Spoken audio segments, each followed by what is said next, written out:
Bonjour à tous et à toutes et bienvenue dans ce nouvel épisode de Talking Positive Podcast, le podcast où l'on discute d'éducation bienveillante et positive des animaux. Avec l'arrivée des températures estivales et l'augmentation des activités en extérieur, les risques liés aux coups de chaleur pour nos animaux se multiplient. C'est pourquoi il me semblait crucial d'aborder ce sujet important avec vous. Ce phénomène peut être réellement dangereux et j'ai eu la chance de suivre récemment la formation PSCF, Premier secours canin et félin, et cela m'a permis de réaliser à quel point l'action du propriétaire peut être décisive pour la santé de nos compagnons. Alors, qu'est-ce qu'un coup de chaleur exactement ? Pourquoi certains animaux sont-ils plus sensibles ? Quels signes doivent nous alerter ? Et surtout, que faire quand cela se produit ? Dans cet épisode, on va décortiquer tout ça ensemble avec des explications simples, un quiz, des conseils pratiques et les premiers gestes de secours. J'espère que cet épisode vous plaira. Bon épisode à tous.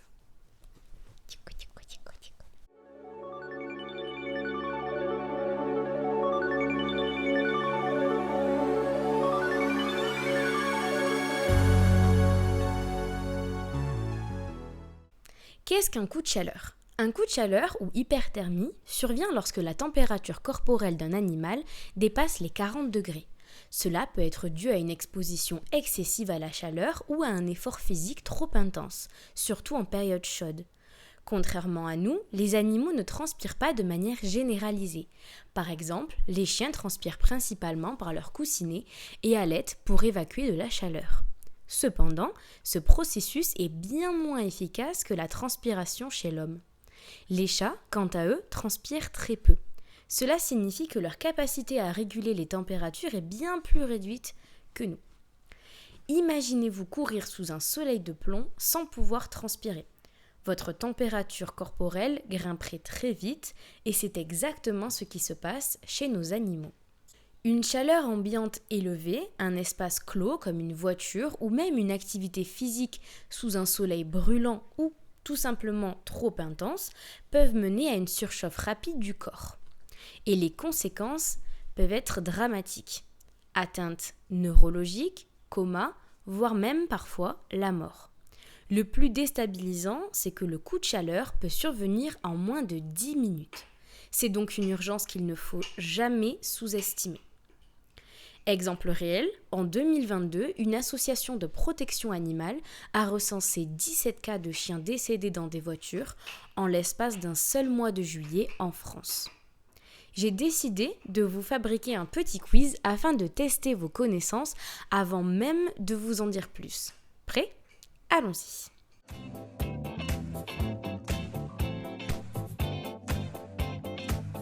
Question 1. Ton animal fait un coup de chaleur. Tu dois. Réponse A. L'amener immédiatement chez le vétérinaire. Réponse B. Le refroidir d'abord, puis prévenir le vétérinaire de votre arrivée. Réponse C. L'allonger et attendre qu'il récupère avant d'agir. Réponse B. Refroidir en priorité pour stopper la montée thermique, ensuite contacter le vétérinaire même si ton animal semble aller mieux, car il y a des risques internes possibles. Question numéro 2. Les animaux à poils longs sont plus sensibles à la chaleur que ceux à poils courts. Vrai ou faux ? Vrai. Le poil long retient la chaleur, surtout sans brossage régulier, mais un animal à poils courts n'est pas pour autant à l'abri. Question 3. Quels animaux sont les plus à risque ? Réponse A. Les plus jeunes, les vieux et les brachycéphales, animaux à museau court comme les bulldogs ou les persans. B. Les animaux sportifs et bien entraînés. C. Les animaux uniquement en surpoids. Réponse A. Les brachycéphales, les animaux jeunes ou âgés, malades ou obèses sont les plus vulnérables face aux coups de chaleur. Question 4. En cas de coup de chaleur et si mon animal est conscient, je lui donne. Réponse A. De l'eau froide. Réponse B. De l'eau tempérée. Réponse C. Pas d'eau.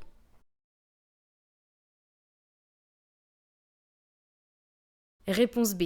L'eau tempérée est préférable pour éviter le choc thermique. Donne-lui-en des petites quantités et seulement si l'animal est conscient. Question 5. Un animal à poil foncé est-il plus sensible à la chaleur qu'un animal à poil clair? Réponse A. Oui, les poils foncés retiennent davantage la chaleur. Réponse B.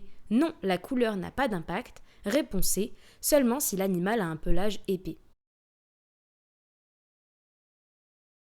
Réponse A. Les poils foncés absorbent davantage la chaleur, ce qui peut augmenter le risque de coup de chaleur. Je suis curieuse de savoir combien de bonnes réponses vous avez eues. Donnez-moi votre score dans les commentaires. Maintenant, intéressons-nous aux facteurs qui rendent certains animaux plus sensibles aux coups de chaleur. Les facteurs de risque. Pour commencer, il est essentiel de comprendre que chaque animal, en fonction de son type de poil, a une zone de neutralité, en termes de température. Cela signifie qu'il existe une température idéale à laquelle votre animal se sent à l'aise sans avoir trop chaud ni trop froid. Pour les chiens, par exemple, on va avoir les chiens à poil court, qui ont souvent une zone de neutralité qui se situe autour des 20-25 degrés, les chiens à poil long, qui ont une zone de neutralité qui se situe plutôt autour de 15 à 20 degrés, et les chiens de type nordique comme les huskies ou le shiba, comme Aiko que vous avez vu tout à l'heure, qui sont naturellement adaptés au froid, et donc leur zone de neutralité est bien plus basse, autour de 10 à 15 degrés. Pourquoi c'est important ? Eh bien parce qu'en comprenant la zone de neutralité de votre animal, vous pouvez mieux adapter ses activités en extérieur et ses promenades selon la température. Un chien qui vit dans une région chaude ou passe du temps à l'extérieur pendant l'été doit avoir des moments de repos dans un endroit frais et vous devrez ajuster la durée de ses sorties en fonction de sa capacité à réguler sa température. Quels sont les animaux à risque ? Certains animaux sont plus vulnérables aux coups de chaleur en raison de caractéristiques physiques ou de leur état de santé. Les chiens brachycéphales, bulldogs donc carlin, shih tzu, etc., leur museau rend la respiration plus difficile, surtout lorsqu'il fait chaud, ce qui complique l'évacuation de la chaleur. On va aussi avoir les animaux obèses parce que la graisse agit comme un isolant, empêchant une dissipation efficace de la chaleur. Les jeunes et les vieux animaux, car leur système de thermorégulation est soit immature chez les jeunes, soit affaibli chez les plus vieux, ce qui les rend moins capables de gérer la chaleur. Les animaux souffrant de maladies cardiaques ou respiratoires, car ces animaux ont déjà du mal à oxygéner leur corps, ce qui accroît les risques de coups de chaleur. Les animaux laissés dans les environnements fermés, par exemple une voiture, même à l'ombre, ou un espace mal ventilé peut devenir rapidement un four pour un animal. Fait important d'ailleurs, une voiture peut atteindre jusqu'à 50 degrés Celsius en seulement 20 minutes, même à l'ombre et avec les fenêtres légèrement ouvertes.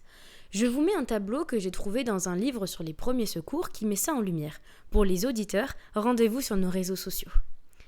De plus, certains animaux, particulièrement excités à l'extérieur, pouvant courir, sauter, creuser, sans se rendre compte de leur épuisement. Leur température grimpe vite, surtout si l'exposition au soleil ou au sol brûlant comme le bitume est prolongée. Il faut aussi prendre en compte les conditions météorologiques. Une forte humidité, un manque de vent ou une canicule peuvent sérieusement aggraver les risques. Certains animaux n'ont pas la notion de l'ombre. Et oui, ça peut surprendre, mais tous les animaux ne pensent pas aller spontanément à l'ombre quand il fait chaud. Chez les chiens, l'excitation, jeu, promenade peut les empêcher de se réguler. Certains ne ressentent pas le besoin de se mettre à l'ombre ou ne savent pas le faire tout seuls, surtout s'ils n'y ont pas été habitués. Les chats sont généralement plus autonomes et cherchent naturellement des coins frais. Chez les nacs ou les chevaux, tout dépend de leur environnement. Sans coin ombragé évident, ils peuvent rester exposés au soleil sans bouger. Il est donc essentiel de leur aménager des zones d'ombre et de les encourager à s'y rendre et d'adapter les sorties selon la météo. Les mécanismes de régulation thermique chez les animaux. Nos animaux ont une capacité de régulation thermique limitée par rapport à nous. Voici comment leur température corporelle est influencée par l'environnement et gérée. Convection. Le transfert de chaleur par l'air ou l'eau en mouvement. Par exemple, un vent léger peut aider un animal à se refroidir en emportant l'air chaud autour de lui. Évaporation. Par le halètement ou la transpiration, l'animal élimine la chaleur par l'évaporation de la sueur ou de l'humidité. Évaporation, par le halètement ou la transpiration, l'animal élimine la chaleur par l'évaporation de la sueur ou de l'humidité. Ce mécanisme est très important chez les chiens, mais devient moins efficace par temps humide. La radiation, c'est l'émission ou la réception de chaleur sous forme d'ondes, comme la chaleur du soleil. Un animal exposé directement au soleil reçoit de la chaleur par radiation, augmentant sa température corporelle. A l'inverse, il peut perdre de la chaleur en étant à l'ombre ou dans un environnement plus frais. La conduction, le transfert direct de chaleur par contact. Par exemple, si un animal s'allonge sur un sol chaud, comme du bitume, il peut rapidement augmenter sa température corporelle par conduction. Ces 4 mécanismes travaillent ensemble pour maintenir une température corporelle stable.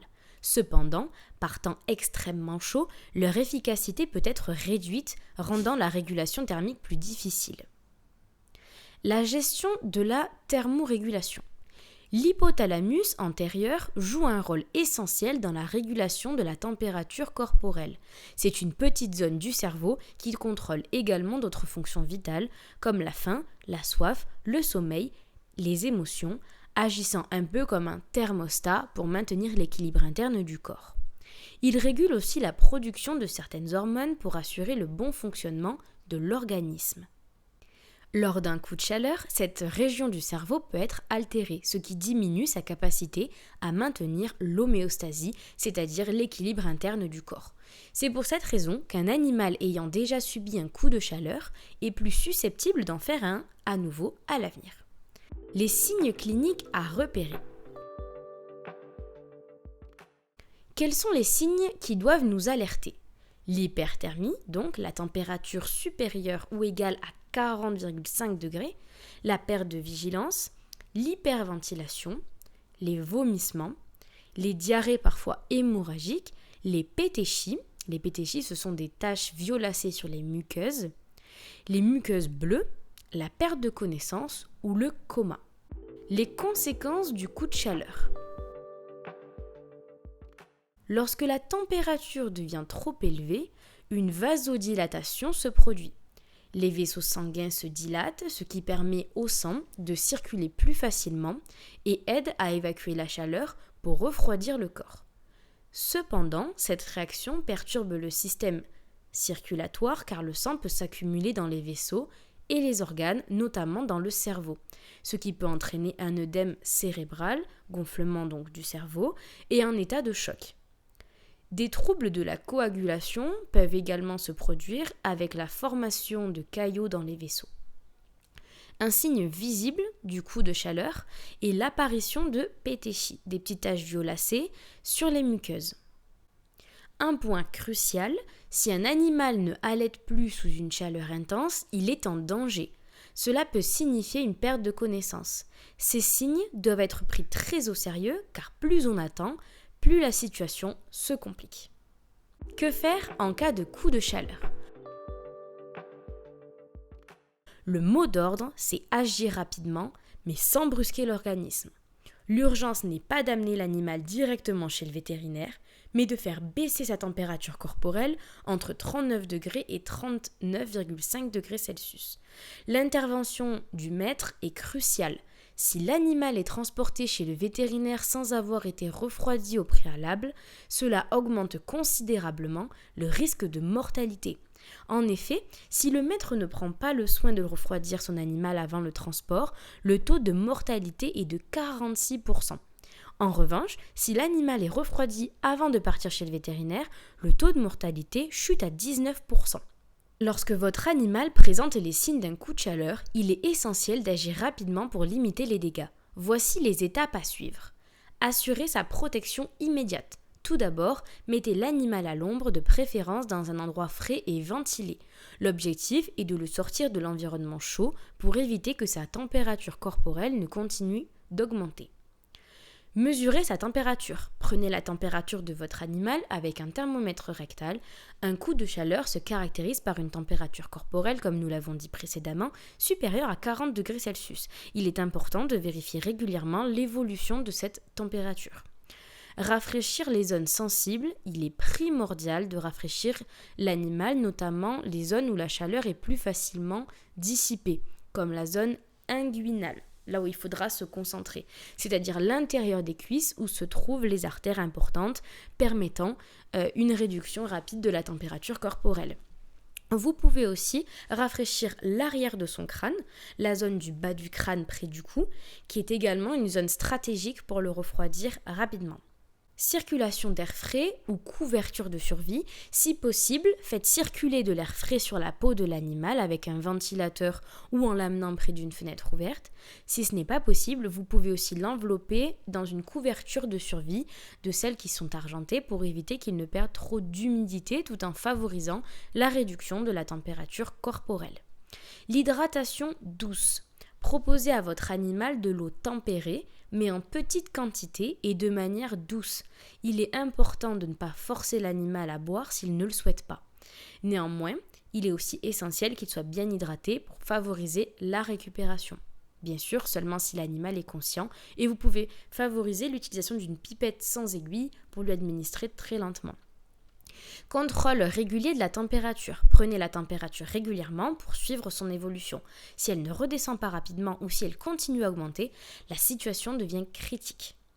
Prévenir le vétérinaire. Contactez immédiatement un vétérinaire pour l'informer de la situation et de votre arrivée.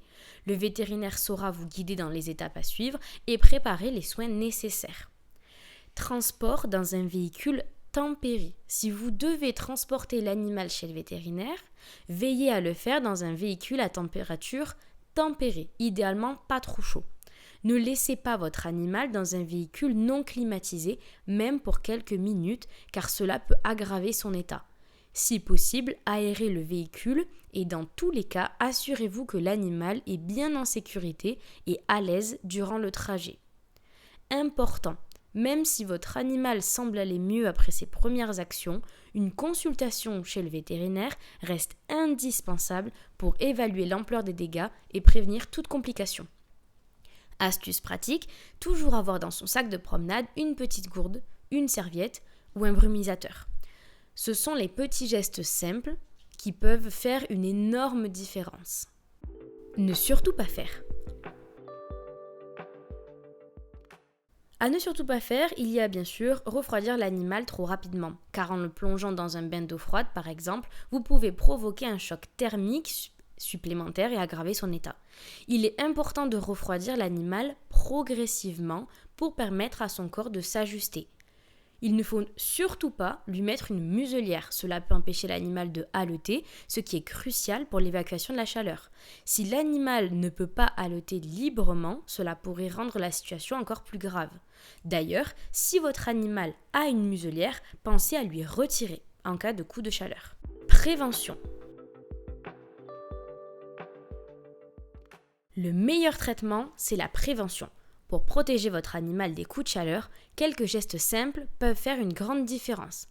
Tout d'abord, ne laissez jamais votre animal seul dans une voiture, même pour quelques minutes. Vous l'avez vu tout à l'heure avec le tableau que je vous ai montré, les températures dans une voiture peuvent monter très rapidement. Elles peuvent atteindre des températures mortelles en un temps record, même à l'ombre et avec les fenêtres ouvertes. Pour éviter les coups de chaleur, sortez votre animal aux heures les plus fraîches de la journée, soit tôt le matin, soit en soirée. Pendant la journée, lorsque le soleil est fort, privilégiez les zones ombragées et assurez-vous que votre animal a toujours accès à de l'eau propre et fraîche. Il existe aussi des moyens de rafraîchir votre animal de façon proactive. Des brumisateurs, des petites piscines, des vestes rafraîchissantes ou encore des tapis rafraîchissants peuvent nous aider à maintenir une température corporelle agréable. Un conseil pratique, si vous ne pouvez pas poser votre main plus de 5 secondes sur le sol comme le bitume en plein soleil, c'est trop chaud pour les pattes de votre chien. En été, adaptez les activités physiques de votre animal. Pas de longues promenades ou de sport canin par 30 degrés Celsius. Faites attention à ce que les surfaces ne soient pas brûlantes sous les pattes et faites des pauses fréquentes pour lui permettre de se reposer et s'hydrater. Même les chats et les animaux de compagnie comme les NAC, nouveaux animaux de compagnie, peuvent souffrir de la chaleur. Pour eux aussi, créez des zones fraîches à l'abri du soleil. Une astuce sympa, pour rafraîchir leur espace, mettez des bouteilles d'eau congées dans des chaussettes et placez-les dans la cage ou dans leur environnement pour leur offrir un peu de fraîcheur. Conclusion et récapitulatif. Pour conclure, gardons à l'esprit que le coup de chaleur est une urgence vitale qui peut toucher tous les animaux, mais certains sont plus vulnérables que d'autres. Il est essentiel de reconnaître les signes cliniques pour agir rapidement et limiter les risques. Et surtout, n'oublions jamais que la prévention est notre meilleur allié. En observant attentivement vos animaux, en adaptant vos comportements pendant l'été et en sensibilisant votre entourage, vous participez à leur bien-être. Merci d'avoir écouté cet épisode de Talking Positive Podcast. Si vous avez trouvé ces informations utiles, partagez-les autour de vous, laissez-nous des étoiles et des likes et suivez-nous sur les réseaux sociaux pour en apprendre encore plus. À très bientôt sur Talking Positive Podcast. Bye!